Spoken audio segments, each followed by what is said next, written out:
안녕하십니까? 하나님의 은혜와 평강이 여러분의 삶에 가득하기를 기도합니다. 오늘 우리가 함께 나눌 이야기에 앞서 잠시 여러분의 마음을 모아주시면 감사하겠습니다. 만약 이 이야기가 여러분의 마음에 작은 위로와 평안을 준다면 좋아요와 구독을 통해 이 은혜를 더 많은 분들과 함께 나누는 일에 동참해 주십시오. 여러분의 작은 실천이 누군가에게는 큰 빛이 될 수 있습니다. 여러분과 여러분의 가정 위에 하나님의 크신 축복이 함께하기를 소망합니다. 우리 인간은 역사가 시작된 이래로 늘 진정한 지도자를 갈망해왔습니다. 평화와 정의, 그리고 공의로 다스릴 통치자를 끊임없이 찾아 헤맸습니다. 세상은 모든 잘못을 바로잡고 완전한 진리를 세우며 절대적인 권위로 통치할 왕을 애타게 기다립니다. 어쩌면 이는 우리 한민족의 역사 속에 깊이 새겨진 태평성대를 이끌어줄 성군을 향한 오랜 기다림과도 맞닿아 있을 것입니다. 하지만 현실은 어떻습니까? 이 땅의 어떤 통치자도 그 역할을 온전히 감당하지 못했습니다. 수많은 왕과 대통령이 나타났다가 사라졌습니다. 그들의 권력은 쓰러지고 그들의 약속은 희미해졌습니다. 그러나 단 한 분, 태초부터 약속된 영광스럽고 의로우며 주권적인 왕이 계십니다. 그의 통치는 영원하며 그의 나라는 결코 끝나지 않을 것입니다. 그 왕은 바로 예수 그리스도이십니다. 창세기부터 요한계시록까지 하나님의 말씀은 오실 왕에 대한 약속으로 가득합니다. 선지자들은 그분을 선포했고 시편 기자들은 그분을 노래했으며 역사 그 자체가 그분의 통치가 성취되는 그날을 향해 행진해왔습니다. 모든 것의 시작이었던 에덴 동산에서 아담과 하와가 죄를 지어 모든 인류에게 죽음의 저주를 가져왔을 때 하나님께서는 장차 오실 왕에 대한 첫 번째 약속을 주셨습니다. 창세기 3장 15절은 여자의 후손이 뱀의 머리를 상하게 할 것이라고 말씀합니다. 인류의 실패바로 그 순간에 주어진 이 약속은 사탄과 죄와 죽음을 정복하실 승리의 왕, 그리스도를 가리키는 첫 번째 복음이었습니다. 하나님께서는 아브라함과의 언약을 통해 그 약속을 더욱 구체화하셨습니다. 그의 씨를 통해 모든 민족이 복을 받을 것이라고 약속하셨습니다. 그리고 이스라엘의 가장 위대한 왕이었던 다윗을 통해 그 약속은 한층 더 명확해졌습니다. 하나님께서는 다윗의 가문에서 나올 한 후손이 영원히 왕좌에 앉을 것이라고 맹세하셨습니다. 사무엘하 7장 12절의 약속입니다. 선지자 이사야는 그분에 대해 이렇게 예언했습니다. 이는 한 아기가 우리에게 낳고 한 아들을 우리에게 주신 바 되었는데 그의 어깨에는 정사를 메었느니라. 이사야 9장 6절의 말씀입니다. 예레미야 또한 이렇게 선포했습니다. 보라 때가 이르리니 내가 다윗에게 한 의로운 가지를 일으킬 것이라. 그가 왕이 되어 다스릴 것이라. 예레미야 23장 5절의 외침입니다. 구약 성경 전체가 이 완벽한 왕의 오심을 간절히 기다렸습니다. 그리고 마침내 때가 찼을 때 하나님께서는 그의 아들을 이 땅에 보내셨습니다. 예수 그리스도께서는 세상의 정복자가 아니라 겸손한 종으로 이 세상에 오셨습니다. 화려한 왕궁이 아닌 초라한 마구간에서 태어나셨습니다. 왕좌에 오르시기 전에 먼저 자신의 생명을 내려놓기 위해 오셨습니다. 그가 스가랴 9장의 예언을 성취하시며 나귀를 타고 예루살렘에 입성하실 때 사람들은 외쳤습니다. 호산나, 찬송하리로다 주의 이름으로 오시는 이 곧 이스라엘의 왕이시여. 요한복음 12장 13절의 기록입니다. 그러나 많은 이들이 그 의미를 이해하지 못했습니다. 그들은 로마의 압제에서 자신들을 해방시켜줄 정치적인 왕, 군사적인 지도자를 원했습니다. 하지만 그리스도의 나라는 이 세상에 속한 것이 아니었습니다. 십자가는 패배가 아니었습니다. 그것은 바로 왕의 대관식이었습니다. 그는 가시로 만든 관을 쓰셨습니다. 그의 왕좌는 십자가였고 그의 승리는 고난을 통해 쟁취되었습니다.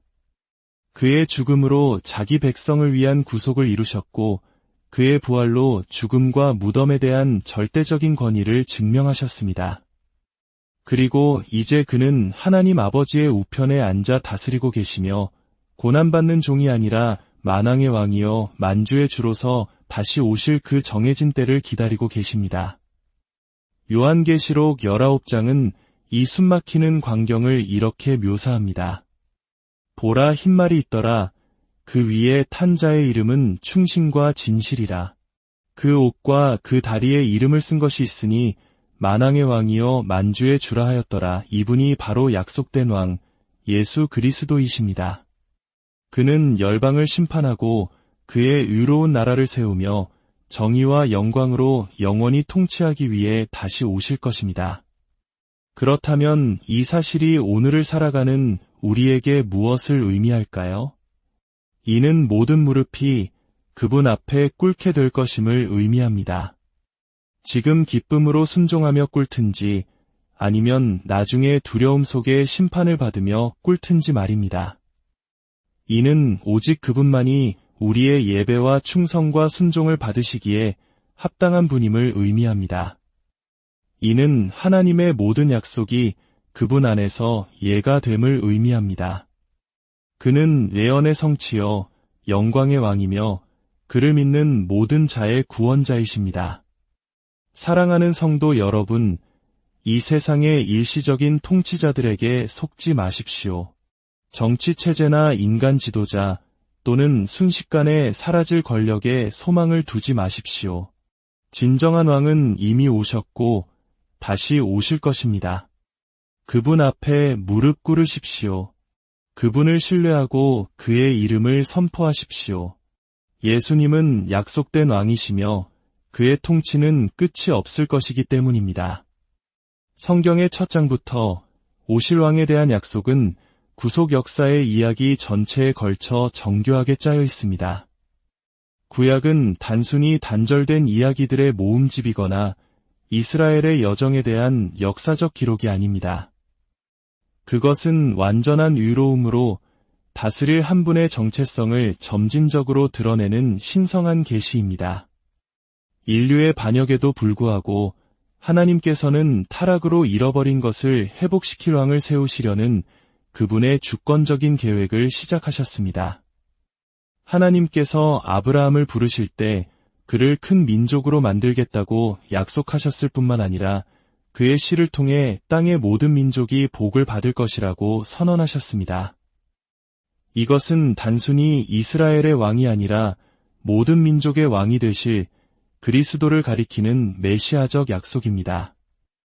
야곱이 아들들을 축복하며 유다 지파에게서 왕권의 상징인 홀이 떠나지 않을 것이라고 예언한 창세기 49장 10절의 말씀, 그리고 이스라엘이 국가로 발전하면서 하나님께서 다윗과 맺으신 언약은 이 약속의 역사를 더욱 굳건히 합니다.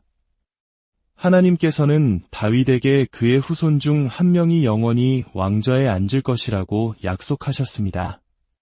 이것은 단순히 긴 왕조에 대한 약속이 아니라 다윗의 혈통에서 영원한 왕이 일어나실 것이라는 예언적 선포였습니다. 다윗 이후 수많은 왕들이 있었지만 그 누구도 이 약속을 온전히 성취하지 못했습니다. 구약은 왕들의 흥망성쇠를 기록하며 어떠한 인간 통치자도 하나님께서 약속하신 위의 왕국을 가져올 수 없음을 보여줍니다. 다윗, 솔로몬, 히스기야, 요시야와 같은 선한 왕들조차도 흠이 있었고 일시적이었습니다. 이스라엘 왕들의 실패는 오히려 완벽하게 통치하실 그분에 대한 기대를 더욱 고조시킬 뿐이었습니다. 선지자들은 계속해서 오실 왕의 정체성을 확장해 나갔습니다. 이사야는 그리스도 탄생 수백 년 전에 그의 장엄함에 대한 숨막히는 비전을 제시했습니다. 이사야 9장 6대 7절에서 선지자는 한 아기가 태어나고 한 아들을 주실 것이며 정사가 그의 어깨에 있을 것이라고 선포합니다. 그의 이름은 기묘자, 모사, 전능하신 하나님, 영존하시는 아버지, 평강의 왕이라 할 것입니다. 그의 통치와 평강의 더함이 무궁하며 다윗의 왕좌에서 정의와 공의로 영원히 다스릴 것입니다. 이것은 단순한 시적 표현이 아니라 통치자일 뿐만 아니라 성육신하신 하나님으로 오실 메시아에 대한 정확하고 신성한 계시였습니다. 그의 통치는 영원하고 그의 정의는 절대적이며 그의 능력은 비할 데 없을 것입니다. 스가랴 선지자 역시 이 오실 왕에 대해 말하며 그의 도착에 대한 인상적인 이미지를 제공합니다. 스가랴 9장 9절에서 선지자는 시온에 따라 크게 기뻐할지어다. 예루살렘에 따라 즐거이 부를지어다 보라. 내 왕이 내게 임하시나니 그는 공의로우시며 구원을 베푸시며 겸손하여서 나귀를 타시나니 라고 선포합니다. 이 예언은 예수님께서 예루살렘의 승리의 입성을 하시는 모습을 직접적으로 가리킵니다. 왕이 오셨지만 사람들이 기대했던 방식과는 달랐습니다. 그는 로마를 전복시킬 군대를 이끄는 전사로서 오지 않으셨습니다. 대신 그는 겸손하게 하나님의 계획을 완벽하게 성취하며 오셨습니다. 약속된 왕은 먼저 정치적 지배를 확립하기 위해 오신 것이 아니라 자신의 희생을 통해 구원을 제공하기 위해 오셨습니다. 다니엘서는 오실 왕에 대한 또 다른 강력한 비전을 제공합니다. 다니엘 7장에서 선지자는 인자 같은 이가 하늘 구름을 타고 와서 옛적부터 항상 계신 이에게 나아가 그 앞으로 인도되매 그에게 권세와 영광과 나라를 주고 모든 백성과 나라들과 다른 언어를 말하는 모든 자들이 그를 섬기게 하였으니 그의 권세는 소멸되지 아니하는 영원한 권세요 그의 나라는 멸망하지 아니할 것이니라 는 환상을 봅니다. 이 구절은 메시아의 신성을 보여줍니다. 그는 단지 인간 통치자가 아니라 하늘의 권위로 다스리시는 주권적인 왕이십니다. 빌라도 앞에 서셨을 때 로마 총독은 그에게 간단하지만 심오한 질문을 던졌습니다. 내가 유대인의 왕이냐? 예수님께서는 자신의 사명과 왕국을 정의하는 말로 대답하셨습니다. 내 나라는 이 세상에 속한 것이 아니니라. 만일 내 나라가 이 세상에 속한 것이었더라면 내 종들이 싸워 나로 유대인들에게 넘겨지지 않게 하였으리라. 이제 내 나라는 여기에 속한 것이 아니니라. 이 말씀은 이스라엘 백성들이 오랫동안 기다려온 메시아에 대해 가졌던 모든 기대를 산산조각냈습니다. 그들은 로마의 점령을 뒤엎고 이스라엘의 영광을 회복할 정치적 통치자, 전사왕을 찾고 있었습니다. 그러나 예수님께서는 자신의 왕국이 이 세상에 속하지 않음을 분명히 하셨습니다. 그의 왕국은 인간의 손으로 지어지지 않고 정치 권력에 의존하지 않으며 특정 국가에 국한되지 않는 나라였습니다. 그곳은 가장 위대한 자가 종이 되고 온유한 자가 땅을 상속받으며 위와 평강과 희락이 다스리는 나라였습니다. 예수님은 군대를 모으거나 종교 지도자들의 지지를 구하지 않으셨습니다. 대신 어부, 세리, 죄인들과 함께 하셨습니다. 병든 자를 고치고 죽은 자를 살리며 귀신을 쫓아내심으로써 자연과 생명, 그리고 영적 세계에 대한 그의 권위를 보이셨습니다. 이것들은 그의 왕되심의 표적이었지만 사람들이 기대했던 방식은 아니었습니다. 그의 기적은 정치적 반란 행위가 아니라 죄와 죽음에 대한 그의 통치라는 더 큰 현실을 가리키는 신성한 능력의 시연이었습니다. 결국 그를 왕으로 환호했던 바로 그 사람들이 자신들이 원했던 종류의 통치자가 아니라는 것을 깨닫자곧 그에게 등을 돌렸습니다. 불과 며칠 후 군중은 그를 십자가에 못 박으소서라고 외쳤습니다. 그리스도의 왕국은 군사적 정복, 정치적 전략 또는 인간의 힘을 통해 발전하지 않습니다. 그것은 진리에 그리고 하나님의 능력 위에 세워집니다. 십자가는 그의 왕 되심의 궁극적인 표현입니다. 황금 왕관 대신 그는 가시 면류관을 쓰셨습니다. 왕좌 대신 그는 십자가에 달리셨습니다. 왕복 대신 그는 벗겨지고 조롱당하셨습니다. 그러나 그 패배처럼 보이는 순간에 그는 역사상 가장 위대한 승리를 이루고 계셨습니다. 그의 머리 위에 놓인 나사렛 예수, 유대인의 왕이라는 죄패는 조롱의 의미였지만 그것은 진실이었습니다. 그의 십자가 처형은 그의 통치의 끝이 아니었습니다. 그것은 그가 영원히 그의 왕국을 세우실 수단이었습니다. 그의 죽음과 부활을 통해 그는 죄를 이기고 죽음을 정복했으며 그의 백성의 구속을 확보하셨습니다. 부활은 그의 왕국이 이 세상에 속하지 않는다는 궁극적인 증거였습니다. 어떤 지상의 왕도 무덤을 정복할 수 없습니다. 그러나 진정한 왕이신 예수님께서는 승리하여 부활하심으로써 그의 권위가 이 세상을 넘어선다는 것을 증명하셨습니다. 부활하신 후 제자들에게 나타나셨을 때 그는 하늘과 땅의 모든 권세를 내게 주셨으니 라고 선언하셨습니다. 그의 왕국은 한 장소나 한 민족에 국한되지 않습니다. 그것은 그를 믿는 모든 사람을 포함하는 전 세계적이고 영원한 왕국입니다. 그의 왕국은 정치혁명을 통해 오는 것이 아니라 복음의 전파를 통해 옵니다. 그것은 힘이 아니라 성령의 능력으로 퍼져나갑니다. 그리스도의 왕국은 지금도 세상적인 수단을 통해서가 아니라 변화된 마음을 통해 전진하고 있습니다. 죄인이 회개하고 그리스도를 믿을 때마다 왕국은 성장합니다. 복음이 전파되고 받아들여질 때마다 그리스도의 통치는 확장됩니다. 어떤 정부도 그것을 뒤엎을 수 없고 어떤 적도 그것을 이길 수 없으며 어떤 권력도 그 전진을 막을 수 없습니다. 승천하실 때 예수님께서는 아버지의 우편이라는 합당한 자리에 앉으셨고 그곳에서 왕으로 다스리고 계십니다. 이제 세상은 그의 통치를 인정하지 않을지 모르지만 그의 권위는 절대적입니다. 그리고 그가 고난받는 종이 아니라 정복하는 왕으로 다시 오실 날이 오고 있습니다. 요한계시록 19장은 그 순간을 생생하게 그립니다. 그는 흰 말을 타고 오실 것입니다. 그의 눈은 불꽃 같고 그의 옷과 널쩍다리에는 만왕의 왕이요 만주의 주라는 이름이 기록되어 있을 것입니다. 그는 그의 통치를 온전히 세우시고 정의와 공의와 평화를 가져오실 것입니다. 모든 무릎이 그 앞에 꿇고 모든 혀가 그가 주님이심을 고백할 것입니다. 이 세상의 왕국들은 사라지겠지만 그의 왕국은 영원히 지속될 것입니다. 사랑하는 여러분, 우리는 걱정으로 가득 찬 세상에 살고 있습니다. 불안은 우리 시대의 특징이 되었습니다. 사람들은 개인적인 고군분투, 재정적 불확실성, 건강위기, 그리고 우리 눈앞에서 무너지는 것처럼 보이는 세상의 문제들로 압도당하고 있습니다.